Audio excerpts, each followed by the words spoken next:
सबसे पहले मैं यूट्यूब को थैंक यू करता हूँ जिसने मुझे इतना बढ़िया प्लेटफॉर्म दिया है कि आज मैं अपने घर से बैठ कर के वीडियो बना रहा हूँ और वो आप लोगों तक पहुँच रही है। ये यूट्यूब पर मेरी पहली लॉन्ग वीडियो है। इसमें मैं बताऊँगा कि मैं यूट्यूब पर क्यों आया और अभी तक 1 महीने में मैंने क्या कुछ सीखा है और सीख रहा हूँ। आइए शुरू करते हैं। तो सबसे पहला पॉइंट ये आता है कि मेरा यूट्यूब पर आने का बैकग्राउंड क्या रहा। ऐसा है ना कि मैं कई महीनों से सोच रहा था कि मैं यूट्यूब स्टार्ट करूं, पर कभी कोई फैमिली में कोई काम पड़ गया, फिर कभी कोई खुद का काम पड़ गया, फिर मैंने कभी खुद पर ध्यान नहीं दिया। ये सोचा कि जब सही समय आएगा तब मैं कर ही लूँगा।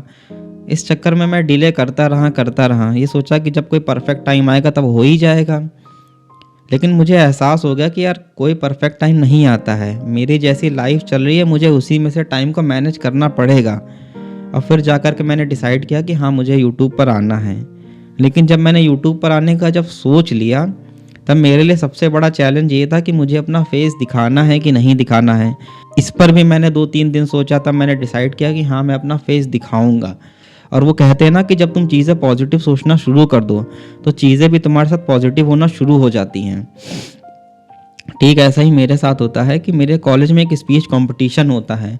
उसमें 2 स्टेजेस होती हैं। अगर आप दोनों स्टेजेस को क्वालिफाई कर लो तो उसके बाद आपको गवर्नर और चीफ मिनिस्टर के आगे स्पीच देने का मौका मिलता है, वो भी विधानसभा में। लखनऊ की बात कर रहा हूँ। तो मैंने सोचा यार इतना बढ़िया मौका है, क्यों ना नाम लिखवा दूँ। लेकिन मन में 10 तरीके के थॉट्स आए कि मैंने तो आज तक मैं कभी स्टेज पे भी नहीं खड़ा हुआ, स्पीच तो देना दूर की बात है। ना मैंने कभी माइक पे बोला है, ना मैंने कभी कोई बहुत कैमरे के आगे बोला है, ना कोई मैं बहुत सोशल मीडिया पर कोई बहुत एक्टिव रहता हूँ। ये सब होने के बावजूद भी मैं अपना नाम मतलब लिखवा देता हूँ जाके। सोचता हूँ कि यार अभी नहीं तो फिर कभी नहीं। स्पीच लिखवाने के बाद, स्पीच में नाम लिखवाने के बाद मैं जैसे ही मतलब मैं घर आता हूँ, सबसे पहले मैं यूट्यूब खोलता हूँ और एक कॉपी पेन लेके बैठता हूँ और तब जाकर के मैं सर्च करता हूँ कि एक स्पीच को कैसे दिया जाता है और एक स्पीच को कैसे लिखा जाता है। वो पहला दिन होता है जब मैंने कभी कुछ ऐसा सर्च किया हो और मेरे लिए मतलब बिल्कुल नया एक्सपीरियंस था। समझ ही रहे होगे कि जब कोई चीज़ कभी ट्राई ना करो, पहली बार करो, तो अंदर से क्या फीलिंग आती है। और फिर इसमें यह भी था कि मुझे कई लोग सुनने वाले थे, कई लोग जज करने वाले थे। मैं स्पीच लिखता हूँ, मतलब बहुत अच्छी तरीके से मैंने स्पीच लिखी। मैंने अगले दिन स्पीच दी जा करके और मैं स्पीच में मतलब सेलेक्ट हो गया। सर ने कहा तुम नेक्स्ट स्टेज के लिए क्वालिफाई हो, अब लखनऊ जाने के लिए तुम एलिजिबल हो। तो लखनऊ जाने के लिए मेरे पास 3 दिन होते हैं। उन 3 दिनों में मैं कम से कम 4 से 5 तरीके से स्पीच लिखता हूँ, क्योंकि स्पीच जो होती है उसको 4 मिनट की स्पीच लिखनी थी मुझे। 4 मिनट में स्पीच मतलब अपनी दे के ख़त्म करनी थी। तो मैं अपनी स्पीच मतलब लिखता हूँ अच्छी तरीके से। मन में कई सारे थॉट्स अभी आ रहे होते हैं कि यार कैसा क्या होगा, मतलब डर लग रहा था। मतलब मुझे तो मतलब स्टार्टिंग में डर लग रहा था। स्पीच देने के लिए जब जाने का टाइम आता है तब मैं बस में बैठता हूँ। पूरे रास्ते भर में मैं सोचता रहता हूँ कि यार वहाँ कैसे होंगे, कितने स्टूडेंट्स आए होंगे, कितनी यूनिवर्सिटी के स्टूडेंट आए होंगे। जब मैं देखता हूँ वहाँ जा कर के तो वहाँ कई लोग आए थे, कम से कम 8-10 प्रोफेसर्स थे और 2-4 स्टाफ के मेंबर थे। वो सब तुम्हें जज कर रहे थे और सीरियल वाइज बुला रहे थे। मेरा भी नंबर आता है और मैं स्पीच दे के आता हूँ और रिज़ल्ट पता है क्या आता है, मेरे को सेलेक्ट नहीं किया जाता है। लेकिन जो मेरा गोल था वो मतलब मैंने अचीव कर लिया था। ये जो मेरा जो कंफर्ट जोन था, मैं इसके ऊपर गया था और मुझे इस चीज़ की बहुत खुशी थी। और इसके साथ मैं अपने लिए एक चीज़ और अच्छी कर लेता हूँ, वो थी ये कि मैं सर से जग के जो मतलब जो नंबर चढ़ा रहे होते हैं स्पीच के, उनसे जाके मैं पर्सनल ओपिनियन ले लेता हूँ कि सर मैंने स्पीच कैसी दी थी और मैंने कहाँ कहाँ मिस्टेक्स करी। तो सर कहते हैं कि तुम्हारी जो बोलने की जो टोन है वो तुम्हारी अच्छी है, तुम एक्सपीरियंस के साथ तुम और अच्छे मतलब होते चले जाओगे। तो ये जो बात थी ना, ये मुझे मतलब बहुत ज़्यादा बूस्ट कर गई। मतलब मुझे तो लगा कि यार मैंने मतलब क्या ही अचीव कर लिया है। मैं वापसी में आया, मेरा सफ़र पता नहीं कब कट गया। मैं मतलब बहुत मतलब मुझे अच्छा लगा और मैंने तभी सोच लिया कि मुझे मतलब यूट्यूब करना है। और दूसरा पॉइंट ये है कि मैंने यूट्यूब पर वीडियो अपलोड करने से पहले बेसिक सीखे। जैसे अगर कोई एग्ज़ाम देने जाते हो तो उसके पहले पढ़ाई करते हो, या कोई भी काम करते हो तो उसके पहले कोई ना कोई तैयारी करते हो। तो ठीक वैसे ही मेरा था कि मेरे को अगर यूट्यूब पर आना है तो मेरे को थोड़ी बहुत अपनी तैयारी के साथ आना है। ऐसा नहीं कि बस मैंने फ़ोन उठाया, वीडियो बनाया और अपलोड कर दिया। ऐसा मेरे को नहीं करना था। तो मैंने किया क्या कि मैंने एक सैम्पल वीडियो बना लिया, मतलब अच्छी तरीके से। मैंने एक स्क्रिप्ट लिखी, मैंने अपना वीडियो शूट किया और फिर मैंने उस वीडियो जो शूट किया उस पर मैंने मतलब कट्स कैसे लगाए जाते हैं, ट्रांजिशन कैसे लगाया जाता है, इफेक्ट कैसे लगाए जाते हैं। फिर मैंने कोई दूसरा वीडियो शूट कर लिया किसी और टॉपिक पर। फिर मैंने उसमें ये सीखा कि जो बैकग्राउंड वगैरह होता है वो कैसे बदला जाता है। जैसे जैसे ध्रुव राठी और शुभांकर मिश्रा के वीडियो में आप देखते होंगे। और फिर मैंने कोई तीसरा वीडियो बना लिया जिसमें मैंने कलर ग्रेडिंग के बारे में सीख लिया।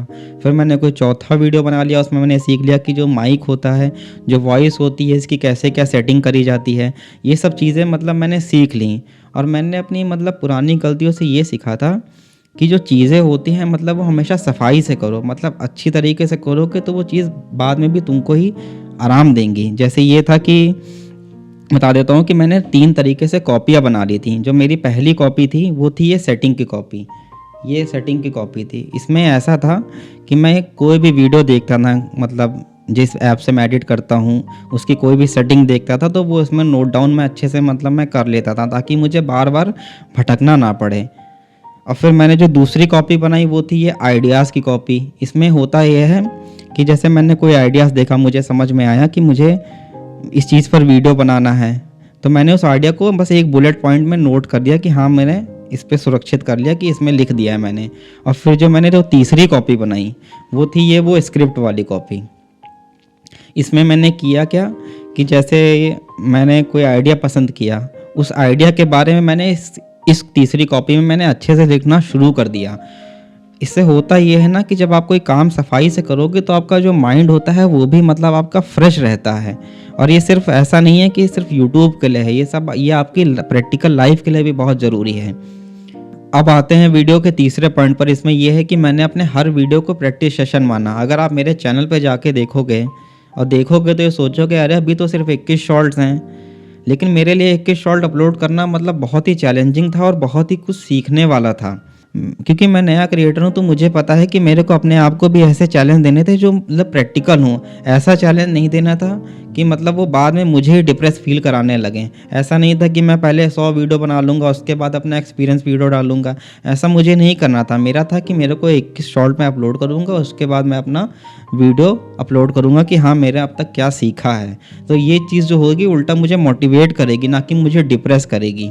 अब आपकी अपनी जैसी राय हो वो आप सोच सकते हैं। बाकी आते हैं टॉपिक पर वापस कि जैसे जब मैं कोई भी वीडियो अपलोड करता हूँ तो उसमें हमेशा ये चीज़ देखता हूँ कि उसमें बैकग्राउंड मतलब कैसा है, मैं कैसे बोल रहा हूँ वो कैसा है, मेरा जो वीडियो मतलब कितना चल रहा है, और वीडियो में मतलब जो टाइटल्स होते हैं कौन से टाइटल्स से मतलब रीच अच्छी आ रही है, जो डिस्क्रिप्शन डाला जाता है वो सिर्फ वीडियो में भी डाला जाता है कि सिर्फ शॉर्ट्स में डाला जाता है।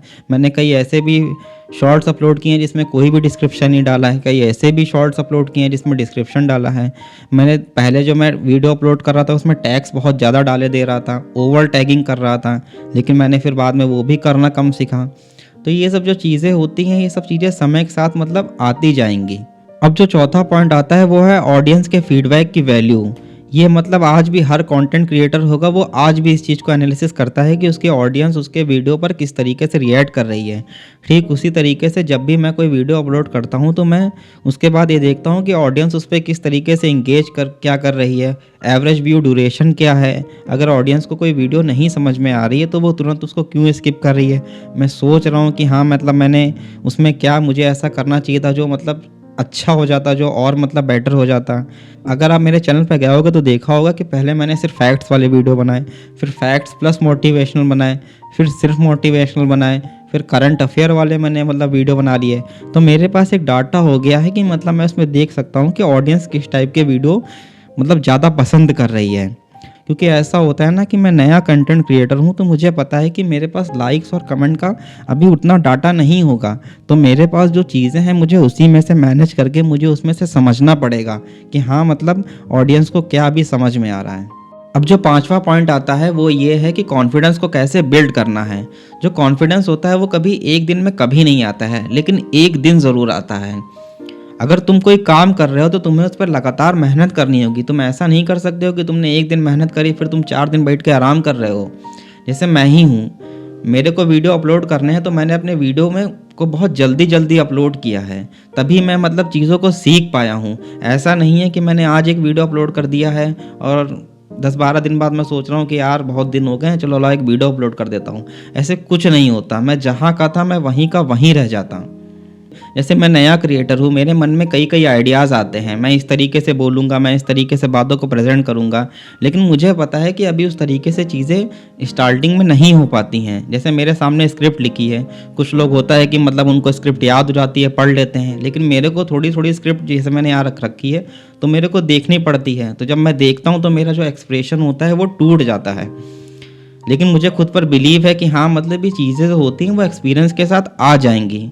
कोई बच्चे का जब जन्म होता है तो पहले तो वो थोड़ी देर खुद को बैलेंस करना सीखता है, फिर वो बैठता है, फिर वो एक दो कदम खड़े हो पाता है, फिर एक दो कदम आगे बढ़ा पाता है, फिर वो चल पाता है। ठीक वैसे ही है कि जब मैं बोल रहा हूँ और बोलने का जो कॉन्फिडेंस आना है वो भी ऐसे ही आएगा। ऐसा नहीं है कि सिर्फ मैंने एक दिन पढ़ लिया और वो आ गया कॉन्फिडेंस। आज भी कई सारे ऐसे यूट्यूबर हैं जैसे आशीष चंचलानी हो गए, कैरी मिनाटी हो गए, इन्होंने अपने स्टार्टिंग में रेगुलर मेहनत करी थी, इनके वीडियोस रेगुलर आते थे, लेकिन आज इन लोग के जो वीडियोस हैं वो कभी एक हफ्ते बाद आ रहे हैं, कभी महीने बाद, कभी साल साल भर बाद इनके वीडियो आ रहे हैं। लेकिन जब भी कभी वीडियो अपलोड करते हैं इनका जो कॉन्फिडेंस होता है वो टॉप नॉच होता है। मैंने इससे ये सीखा कि अगर मैं हार्ड वर्क कर रहा हूँ तो ऐसा नहीं कि मुझे वो हार्ड वर्क पूरी ज़िंदगी भर करना पड़ेगा। हार्ड वर्क जो होता है वो एक लिमिटेड टाइम के लिए होता है। अगर उस लिमिटेड टाइम तक मैं टिक गया तो मुझे पता है कि मेरी ग्रोथ होगी। उसके बाद जो मुझे मेहनत करनी होगी वो सिर्फ अपनी ग्रोथ को मेंटेन करने के लिए करनी होगी। और ये जो बातें मैं कह रहा हूँ ये सिर्फ यूट्यूब तक लिमिटेड नहीं है, ये आपकी जनरल लाइफ में भी अप्लाई होती हैं। अब जो छठा पॉइंट आता है वो ये है कि मुझे भटकना नहीं था। देखो, मैं जब यूट्यूब पर आया था तब मैंने क्लियर कर लिया था कि मुझे खुद को डे बाय डे इम्प्रूव करना है, मेरे को मेरे कल से बेहतर बनना है। अभी तक के मैंने जितने भी वीडियोस अपलोड करे हैं उसमें मेरा मोटिवेशन यही रहा है। मेरे को ये था कि मेरे को कोई भी इस टाइप की रील या शॉर्ट्स कुछ भी नहीं देखना था जिसमें ये बता रहे हो कि वो यूट्यूबर इतनी इनकम करता है, उस यूट्यूबर के पास इतना पैसा है। हाँ, मैं वो रील ज़रूर देख लेता था जिसमें मतलब कुछ ऐसे क्रिएटर्स होते हैं जो लोग मतलब बिल्कुल मतलब गरीब थे और मतलब बहुत ही उनका लो बैकग्राउंड था, वहाँ से उठ के आए हैं, तो इस चीज़ से मैं मोटिवेशन ले लेता था। लेकिन ऐसा नहीं है कि वो पूरे पूरे दिन देख रहा हूँ, एक दो रील देख ली बस बहुत है, उससे अपने काम को लेके एक मोटिवेशन ले लिया, इतना मतलब मेरे लिए मतलब काफ़ी था। देखो, मैं भी अगर यूट्यूब पर आया हूँ तो मैं भी सोचता हूँ कि हाँ, मेरे वीडियो लोगों तक पहुँचें, मैं भी उससे मतलब अर्निंग करूं। लेकिन मेरा आज का टारगेट क्या है? मेरा आज का टारगेट ये है कि मुझे अपने कंटेंट पे काम करना है, मेरे को अच्छी स्क्रिप्ट लिखनी है, मैं अपनी स्क्रिप्ट्स में और क्या क्या चीज़ें इंप्रूव कर सकता हूं, मैं अपने बोलने के तरीके में क्या क्या इंप्रूव कर सकता हूं। मेरा ध्यान इस पर रहना चाहिए, ना कि सिर्फ इस पर कि यार कोई यूट्यूबर मतलब कितना पैसा कमा रहा है। वो मतलब आपने सुना होगा कि थ्री इडियट मूवी अगर आपने देखी होगी तो उसमें रैंचो कहता है कि आप पहले काबिल बनो, कामयाबी आपके पीछे खुद ही आ जाएगी। और इस रूल को मैं भी मतलब बहुत ही अच्छी तरीके से फॉलो कर रहा हूँ कि मुझे रोज़ मेहनत करनी है, मुझे सिर्फ अपने कंटेंट पे काम करना है, बाकी मुझे कुछ भी नहीं देखना है कि यार दुनिया में क्या कैसा चल रहा है। बस मेरा यही अपना टारगेट है। सातवां पॉइंट यह है कि मुझे ओवर स्मार्टनेस से बच के रहना था। अगर आज मैं किसी चीज़ में अच्छा हूँ, मुझे लगता है कि यार ये चीज़ मैं अच्छे से कर लेता हूँ, तो कुछ ऐसी भी चीज़ें होंगी जो मैं अच्छे से नहीं कर पाता हूँ, मुझे उसमें इम्प्रूवमेंट की ज़रूरत होगी। अगर मैं मान के बैठ जाऊँ कि मैं हर चीज़ में बेस्ट हूँ तो मैं क्या ही इम्प्रूव करूँगा। आज भी 3-4 ऐसे यूट्यूब चैनल हैं जिसमें 1-2 चैनल ऐसे हैं जिनके कंटेंट क्रिएटर की एज मतलब कम है, लेकिन मैं उनसे सीख रहा हूँ, मैं देख रहा हूँ कि वो किस टाइप के टाइटल्स लगाते हैं, वो किस टाइप से बोलते हैं, वो मतलब क्या क्या चेंजेस अपने में ला रहे हैं। मैं उनके चैनल को मतलब बहुत ही डीपली एनालिसिस करता हूँ और उनसे बहुत कुछ सीखता हूँ। अब मैंने पहले भी आपसे कहा है कि मैं किसी को अपना कॉम्पिटिटर नहीं मानता हूँ, सभी को मतलब अपना एजुकेटर मानता हूँ। मेरे मन के अंदर मेरे को कतई ईगो नहीं है कि मेरे को किसी छोटे से सीखना पड़ रहा है, क्योंकि मुझे सीखना अच्छा लगता है। मैं देख रहा हूँ कि मैं अपने में क्या क्या इम्प्रूव ला सकता हूँ। अब जो 8वां पॉइंट आता है वो ये है कि मैंने अपने खर्चों को कैसे मैनेज किया। देखो, जब मैं यूट्यूब पर आया तो मेरे मन में भी था कि यार इसमें तो मतलब बहुत खर्चा होता है, बढ़िया सा कैमरा चाहिए होता है, बढ़िया सी लाइट चाहिए होती है, बढ़िया सा बैकग्राउंड चाहिए होता है। लेकिन मुझे बहुत ही जल्द एहसास हो गया कि यार ये सब चीज़ें उतना मैटर नहीं करती हैं। जो सबसे ज़्यादा जो चीज़ मैटर करती है वो है मेरा जुनून। लेकिन फिर भी अगर मैं कुछ बातें बता दूं कि मैंने अपने खर्चे कहाँ कहाँ किए, तो वो ये था कि मतलब मैंने जो माइक है उस पर सबसे ज़्यादा इन्वेस्टमेंट किया, क्योंकि मुझे ऐसा लगा था कि वीडियो क्वालिटी से ज़्यादा ऑडियो क्वालिटी मैटर करती है। मतलब मेरा ऐसा मानना है, आपका कुछ हो सकता है। और इसके साथ ही साथ मेरा और कोई ज़्यादा खर्चा नहीं था। ये जो आप पीछे जो 4 जो फ्रेम देख रहे हो जो बीच में, ये मेरे को 250 रुपये के पड़े। वो जो स्विच बोर्ड के पास जो आप देख रहे हो टंगे हैं मोटिवेशनल वाले, ये मुझे 200 रुपये के पड़े। ये जो फ्लावर देख रहे हो ये कम से कम 150 रुपये के 150 रुपये उससे कम का कुछ ऐसे था, मुझे बिल्कुल पता नहीं। तो यही चीज़ें थी, मैंने अपने खर्चे किए। हाँ, जैसे माइक लेना था तो मेरे पास माइक के लिए रुपए नहीं थे, मेरे को कुछ और लेना था। लेकिन मैंने अपनी उस शौक को वहाँ से ख़त्म किया। हमने कहा यार ये चीज़ अभी ज़रूरी नहीं है, अभी मेरे को यूट्यूब कर रहा हूँ तो मेरे लिए ज़्यादा ज़रूरी है कि मैं एक माइक खरीद लेता हूँ। तो फिर मैंने ऐसे माइक खरीद लिया। जैसे आप देख लो कि जिस फ़ोन से वीडियो शूट हो रहा है, ये फ़ोन मतलब मेरा फ़ोन नहीं है। मैं ये जो फ़ोन है मेरी सिस्टर का है, मैं उससे माँग के लाता हूँ, एक टाइम है मेरे पास, तो ये चीज़ जैसे मैं मैनेज कर रहा हूँ। अब जैसे मैंने कमरे में जो लाइटिंग है, वो मैंने कोई बाल्टी के अंदर कोई मतलब एक बल्ब रख दिया है, उधर एक लाइट रख दी है, ये पीछे मैंने किसी तरीके से एक लाइट को मैनेज कर लिया है। तो ये सब जो चीज़ें होती हैं स्टार्टिंग में मैनेज करनी पड़ती हैं, और नए क्रिएटर हो, मिडिल क्लास फैमिली से आते हो, तो ये सब चीज़ें करनी पड़ती हैं, और मैंने भी इस चीज़ को मतलब एक्सेप्ट कर लिया है। और ये सब जो छोटी-छोटी जो चीज़ें होती हैं ना, ये सब मतलब आपको ही उल्टा मोटिवेशन देती हैं। जैसे होता क्या है कि मतलब जैसे मैं फ़ोन लेके आ रहा हूँ, तो मुझे पता है कि मुझे ये फ़ोन 1 घंटे में वापस करना है, तो मुझे पता है कि मुझे अपना काम इसी 1 घंटे में करना होगा। तो ये सब जो चैलेंजिंग चीज़ें होती हैं, ये सिर्फ़ ये आप ही को मतलब मजबूत करती हैं। अब इससे आप क्या सीख सकते हो? अगर बाई चांस आपके पास कुछ भी ना हो, कोई रुपए ना हो, तो सबसे बढ़िया ये होता है कि तुम मतलब कोई फ़ोन ले लो और उठा के मतलब बोलने की प्रैक्टिस तुम शुरू कर दो। तुम ये ना सोचो कि तुम्हारा बैकग्राउंड कैसा होना चाहिए, ये भी ना सोचो तुम्हारे पास माइक कैसा होना चाहिए। तुम बस अपना फ़ोन उठाओ, बोलना शुरू कर दो। अगर तुम्हारे पास खुद का फ़ोन भी नहीं है, तो एक शीशा लगा लो, या एक शीशा घर में लगा ही होगा, या 20 रुपए का कहीं से खरीद लाओ, उसके आगे तुम बोलने की प्रैक्टिस करने लगो। तुम फ़ोन किसी का स्टार्टिंग में माँग के मैनेज कर लो। पहले खुद को जब इम्प्रूव करने लगो, तब चीज़ों पर इन्वेस्टमेंट करो, तब तुम्हें भी अंदर से मतलब अच्छा लगेगा। और देखो चीज़ें होती हैं वो तुम्हें थोड़ी-सी तो को मैनेज करनी पड़ेंगी, चाहे वो अपने खर्चे हो गए, चाहे अपनी शौक हो गई, कुछ भी हो तुम्हें अपना मतलब मैनेज करना पड़ेगा। हम भी अभी कर रहे हैं। मेरा टारगेट है कि मेरा पास फ़ोन मैं तभी लूँगा जब मैं और इम्प्रूव हो जाऊँगा, नहीं तो मैं ऐसे फ़ोन नहीं खरीदूँगा। मेरा अपना ये फ़िक्स है। मैं जो अभी फ़ोन चला रहा हूँ, ये फ़ोन है। ये फ़ोन है, देखो इसकी जो स्क्रीन है वो टूटी है, कैमरा आप देख रहे होगे तो इसमें भी जो भाप है, वो भाप जमी हुई है। तो ये सब चीज़ें हैं, मैनेज कर रहा हूँ और वीडियो बना रहा हूँ और आप लोगों तक पहुँच रही है। वीडियो एंड करने से पहले मैं बस एक टिप देना चाहता हूँ, चाहो तो सुन लो। देखो अगर कोई भी काम करो तो उसका हर जगह गुणगान ना करो। जैसे अगर तुमने कुछ भी सोचा है करने का, जैसे मैं मान लेता हूँ कि अगर तुमने यूट्यूब ही सोचा है कि करना है मुझे, वीडियोस बनाने हैं, तो ऐसा नहीं कि तुम उसको हर जगह पहले से ही गाने लगो, जा कर के अपने दोस्तों के पास स्टेटस लगाने लगो, सोशल मीडिया पोस्ट करने लगो, पड़ोसी में बताने लगो कि देखो मेरे को यूट्यूब करने जा रहा हूँ, मैंने ये खरीद लिया है, मैं ऐसे वीडियो बनाऊँगा, ऐसे कुछ करूँगा। ये सब चीज़ें मतलब नहीं करनी हैं। जैसे देखते हो गया कि आजकल के जो स्टूडेंट्स हैं वो पढ़ने जा रहे हैं, तो वो लोग पहले ही बता देते हैं, और उनके माँ-बाप भी पहले ही बता देते हैं, देखो मेरा बच्चा यहाँ-यहाँ मतलब पढ़ने जा रहा है। अरे आप क्यों बता रहे हो? ये सब करने से होता क्या है ना कि उससे हम ही बाद में मेंटली डिस्टर्ब होना शुरू हो जाते हैं। तो इन चीज़ों से मतलब आपको बचना है। मैं अपना खुद बता देता हूँ कि मेरे अभी दोस्तों को, जो मेरे मतलब बहुत सगे वाले दोस्त हैं, उन तक को नहीं पता है कि मैं यूट्यूब पर मैंने वीडियो बनाना शुरू कर दिया है। बस मेरे फैमिली में कुछ 2-4 लोग हैं, उन्हीं को पता है, मैं दिखा देता हूँ, बाकी बस आप लोगों को पता है। अब उन लोगों तक कभी ये वीडियो पहुँच जाए, कभी वो लोग देख लें, तब की बात अलग है। वो पहुँचेगा ही, आज नहीं तो कल ज़रूर है, मैं कॉन्फिडेंस हूँ कि वो ज़रूर पहुँचेगा, लेकिन मैं अपनी तरफ से नहीं बताऊँगा।